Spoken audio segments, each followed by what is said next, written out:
Why, he loves me. This has been before and will pass, she said, feeling that tears of joy at the return to life were trickling down her cheeks.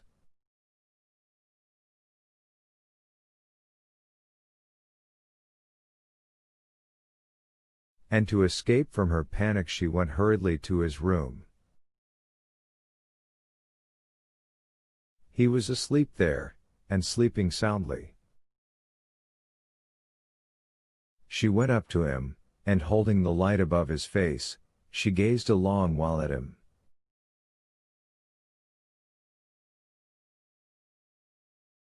Now when he was asleep, she loved him so that at the sight of him she could not keep back tears of tenderness. But she knew that if he waked up he would look at her with cold eyes, convinced that he was right, and that before telling him of her love, she would have to prove to him that he had been wrong in his treatment of her.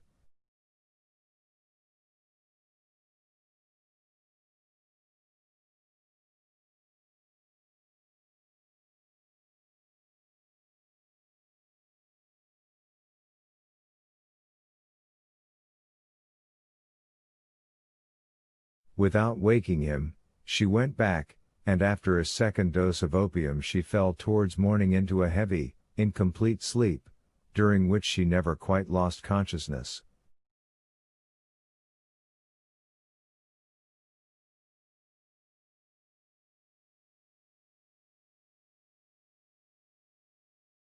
In the morning she was waked by a horrible nightmare, which had recurred several times in her dreams, even before her connection with Vronsky.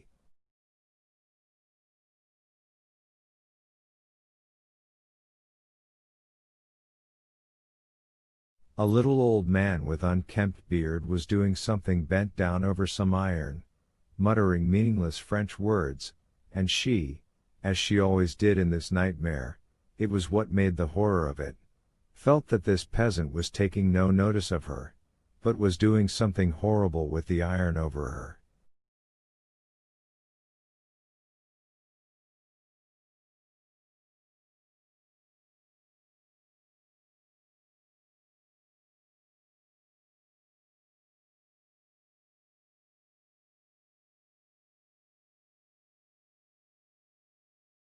And she waked up in a cold sweat. When she got up, the previous day came back to her as though veiled in mist.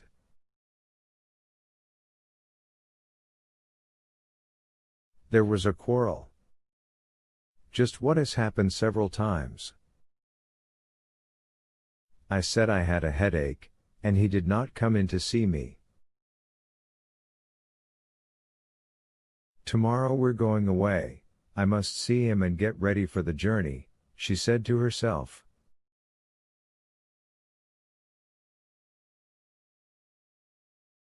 And learning that he was in his study, she went down to him.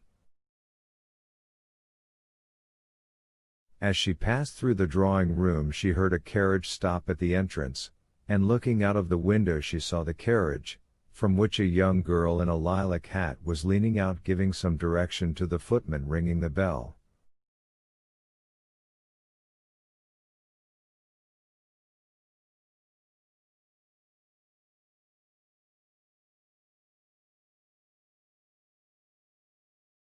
After a parley in the hall, someone came upstairs, and Vronsky's steps could be heard passing the drawing room.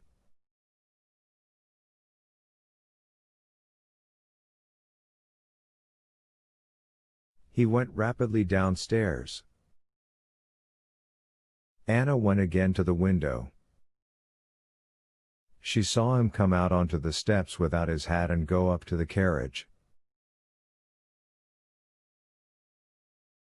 The young girl in the lilac hat handed him a parcel. Vronsky, smiling, said something to her. The carriage drove away, he ran rapidly upstairs again. The mist that had shrouded everything in her soul parted suddenly. The feelings of yesterday pierced the sick heart with a fresh pang. She could not understand now how she could have lowered herself by spending a whole day with him in his house.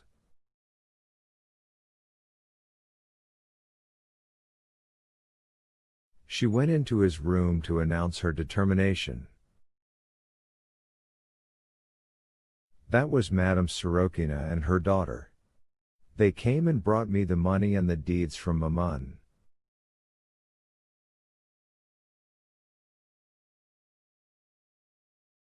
I couldn't get them yesterday. How is your head? Better? He said quietly, not wishing to see and to understand the gloomy and solemn expression of her face.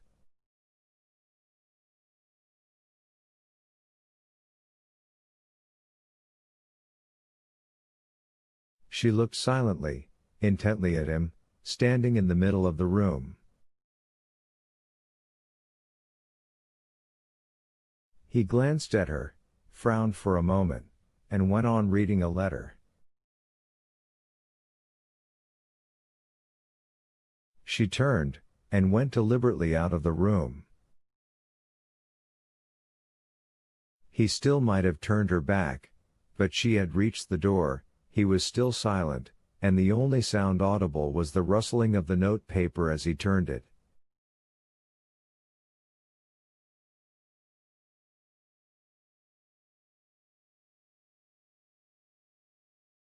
Oh, by the way, he said at the very moment she was in the doorway, we're going tomorrow for certain, aren't we?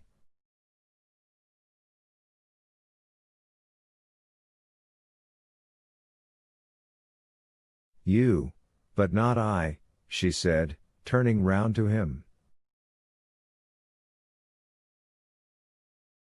Anna, we can't go on like this. You, but not I, she repeated. This is getting unbearable.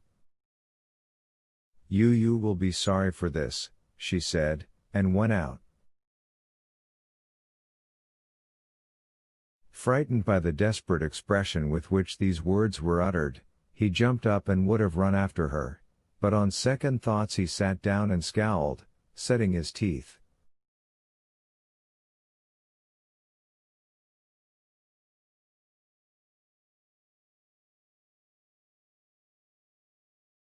This vulgar, as he thought it, threat of something vague exasperated him.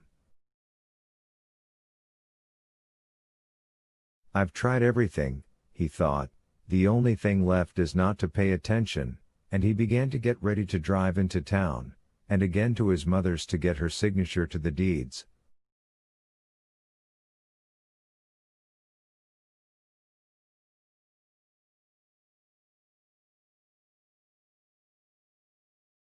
She heard the sound of his steps about the study and the dining room. At the drawing room he stood still.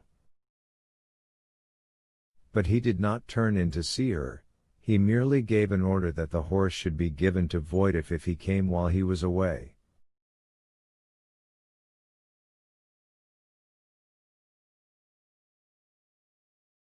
Then she heard the carriage brought round, the door opened, and he came out again.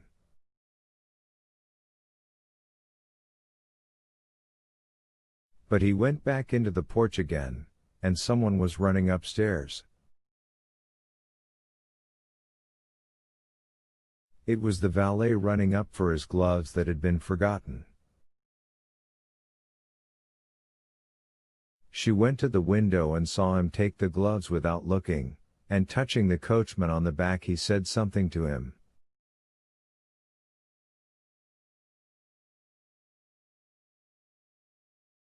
Then without looking up at the window he settled himself in his usual attitude in the carriage, with his legs crossed, and drawing on his gloves he vanished round the corner.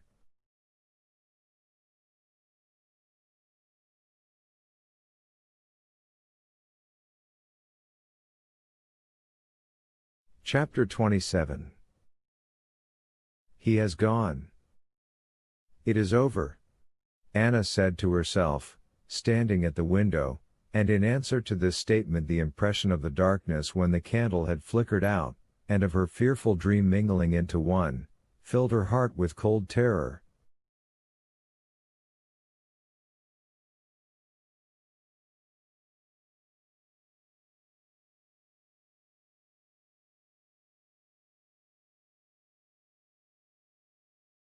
No, that cannot be, she cried, and crossing the room she rang the bell.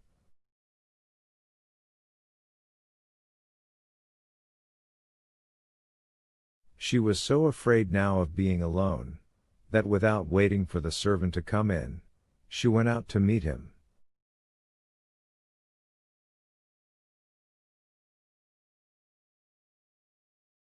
"Inquire where the Count has gone," she said. The servant answered that the Count had gone to the stable. "His honor left word that if you cared to drive out, the carriage would be back immediately."